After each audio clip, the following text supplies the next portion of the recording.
blow. More recently, Zandra's career has diversified into designing sets and costumes for opera.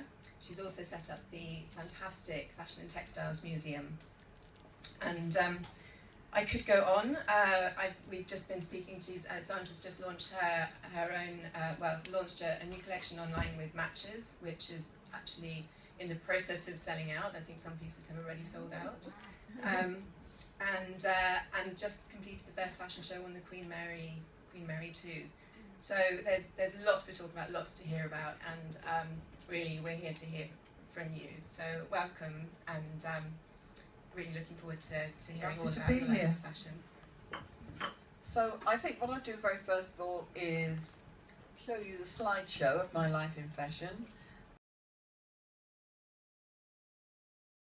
In '95, I moved to the Fashion and Textile Museum, which was an old brown building in Bermondsey, and then I flew the top architect of Mexico, Ricardo Legarreta, who does beautiful bold colours that I felt was very much in common with what I believed in, and I flew him over on my first class on my American mileage, and got together all the top architects of London, and we said this is a fantastic up-and-coming area. Anyway, he designed the building for me. That's the Osmond twins. That I always get pictures.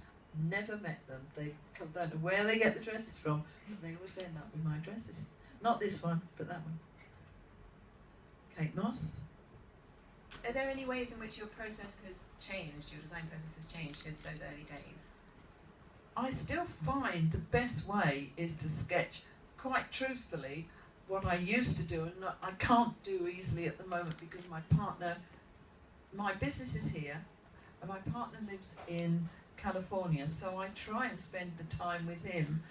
But I used to be able to go on lovely sketching trips and draw, and it doesn't matter, because sometimes you can draw something that's nothing to do with anything, and out of the blue you'll go, oh, I know I could use that leaf, or I could use that building, you know, with the collection that I've just launched with matches. They've used my Manhattan print, which probably happened because I was sketching buildings in Manhattan. So things happen when you don't think they're going to do that. So I have to, but it's really trying to get a bit of time to be shut away, to just sort of like draw. And just years ago, for example, when I had my shop off Bond Street, my partner, who at that time was older, she was probably the age I am now, would say, green doesn't sell. You know, so you'd have to work out different colours that people wouldn't buy. I think the biggest challenge is finding the time to design.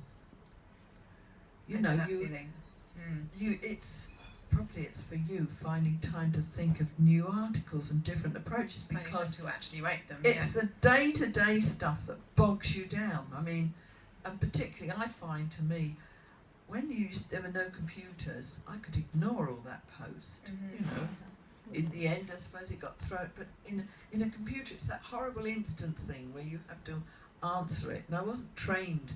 I mean, I suppose I should do a typing course. Anyone that gets an email from me, it's in caps, because I can't do upper and lower case. That would take far too long.